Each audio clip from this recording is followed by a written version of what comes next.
love you 50 Savages. It's your ferocious host with the most wanted to be the Savage, and I'm back with another reaction video. Today I will be reacting to even bigger mismatches in MMA. Let's jump right in. Size matters. No, it doesn't. Especially in MMA. It's the motion of the ocean. This is like Jaws. This is a list of fights where an opponent was grossly overmatched, either through size, strength, or skill. These are some of the biggest mismatches in MMA. I love how some of the best Kyle guys Maynard in MMA suffers from congenital bod. amputation and was born without limbs. Despite the condition, Maynard went on to play football, wrestled, and even climbed Mount Kilimanjaro. In 2007, he completed his first MMA fight. Maynard was denied a license to fight in Georgia, so his fight was moved to Auburn, Alabama, where MMA is unsanctioned. His opponent was two-armed and two-legged Brian Fry. Maynard wasn't allowed to throw any strikes due to his gloves not staying on his limbs. What the fuck? This is just wrong. This is so fucking wrong. I'm looking for Kyle to probably close the distance here and look for a takedown. And who the fuck, what asshole has to, who would take this fight? But I feel bad for the asshole commentators who have to commentate this. Like, come on. What are we doing?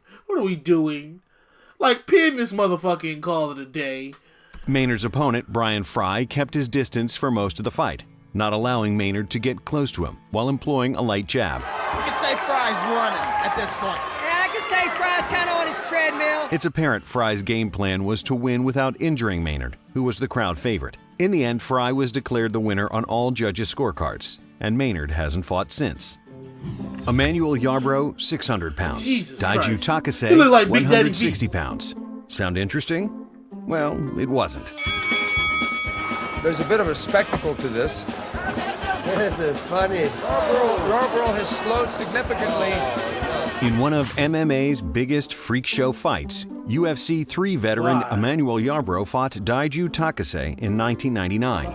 Emmanuel Yarbrough That's the year I was born, y'all. weighs in excess of 600 pounds. It was Takase's first MMA fight, and Yarbrough only had one MMA victory prior, a submission via smother. Most of the fight was spent moving in circles around the ring. Takase is getting a warning for stalling, evidently. Then, finally, late in the fight, Yarbrough scored a takedown. No, don't go for a single.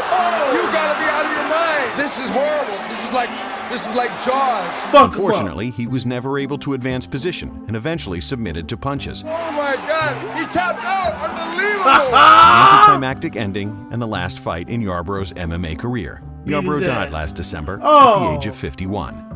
In 2009, Fedor Emelianenko fought Brett Rogers in Strikeforce. Both fighters were coming off impressive knockout wins over former UFC champion Andrei Arlovsky. Emelianenko was a heavy favorite to win, having not lost in the past 10 years, while Rogers was still virtually unknown, working at Sam's Club only months earlier. Rogers did well early in the fight, cutting and possibly breaking Fedor's nose with his first punch. And look how Fedor's nose is opened up with a jab!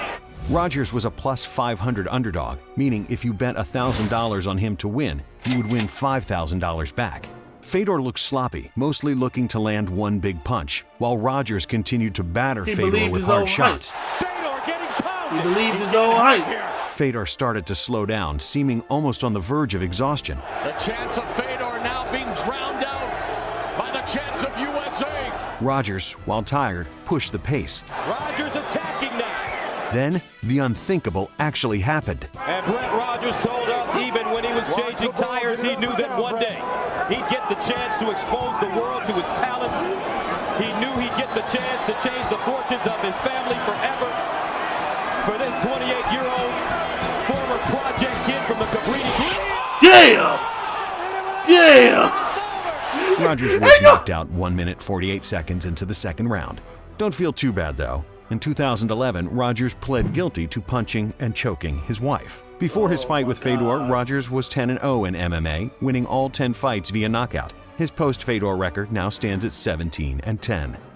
Damn. You can always count on the Japanese to put on ridiculous mismatches. In a match of skill versus brute Bob strength, Sapp whole ass can't 360-pound Bob the Beast Sapp took on Every 160-pound time, Kiyoshi like, Tamura. nigga, you It be was so Tamura's big. 36th fight Just- and Sapp's second. What will Tamura be looking at when he faces you across the ring? Well, he's definitely going to be looking at one thing, and that's this big punch right here. Martial arts can be a Fuck great you, equalizer, and with enough discipline and skill, one can defeat any opponent regardless of size. That man there, Bob Sapp versus Kiyoshi Tamura with the low kick. Bob Sapp coming in and eating a right hook. Gets the right hand and drops Tamura. Over, they have thrown in the towel. Just kidding. The little guy got his ass kicked. Really? The fight lasted I'm 11 shocked. seconds. I'm shocked. So many motherfuckers have, so many little motherfuckers And have a few beat Bob honorable Sapp mentions. ass. Oh This my soccer God, mom this signed up regular for an mom. MMA fight after seeing Ronda Rousey on TV. Oh, bitch, please. That don't make you Ronda Rousey. Damn! Ah! She executed this bitch. Bitch.